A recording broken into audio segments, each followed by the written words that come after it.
வேடிக்கையாக மேடைகளை சொல்கிறது உண்டு. சில விஷயங்கள் நடந்து தான் தீரும்.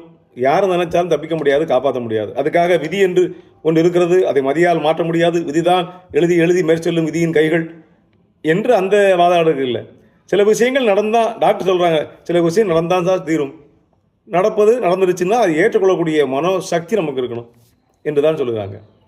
உதாரணமாக பாம்பு கடிச்சிச்சுன்னு வைங்களேன், ஒருத்தனை பாம்பு கடிச்சிருச்சுன்னா அந்த கடிவாய்க்கு மேலாக உடனடியாக கைத்தை வச்சு ஒரு கெட்டு கட்டி அந்த ரத்த ஓட்டம் மேலே போகாமல், ரத்தத்தோடு சேர்ந்து விஷமும் சேர்ந்து மூளைக்கு போகாமல் பாதுகாத்து கொள்வதற்காக ஒரு கெட்டு போட்டுட்டு ஆஸ்பத்திரிக்கு போவாங்க.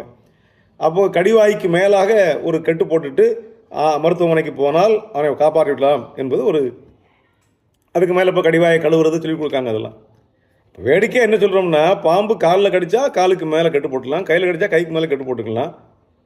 ஒருத்தனை பாம்பு கழுத்தில் கடிச்சுன்னு வச்சுக்கிடுவோம், படுத்து கிடந்திருக்கா, நடு கழுத்தில் போட்டுட்டு போயிடுச்சு.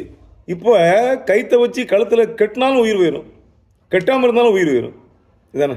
இப்போ கழுத்தில் பாம்பு கடித்தா எங்கே கட்டுறது? கைத்தை கட்டினா உயிர் போயிருமே. இது என்ன விதின்னு சொல்லலை. இது போன்ற சம்பவங்கள், இது போன்று நாம் நினைத்தாலும் தடுக்க முடியாது என்று சில விஷயங்கள் வாழ்க்கையிலே நடந்து கொண்டே தான் இருக்கின்றன. அதை ஏற்றுக்கொள்ளக்கூடிய தைரியத்தை வளர்த்து கொள்வது தான் மனித வாழ்க்கை. நம்முடைய பியாண்ட் அவர் லிமிட், என் லிமிட்டை தாண்டி ஒன்று நடக்கிறது என்று சொன்னால் அது நடக்கிறது.